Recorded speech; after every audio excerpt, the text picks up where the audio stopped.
So a pattern interrupt gets all the kids' attention because I know you've been doing this. Ever do this one? Joey, Joey, Joey, Joey, Joey, Joey, Joey, Joey.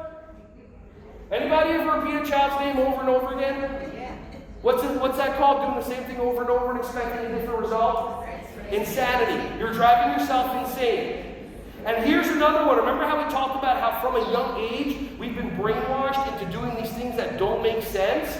How many of you have ever said to one of your kids, are you being a good listener or you're not being a good listener? Be honest, raise your hand. That's across the board. And how does that make sense?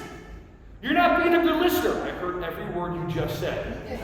Are you listening to the words you just asked me? They're listening all the time. They're just choosing not to follow your directions.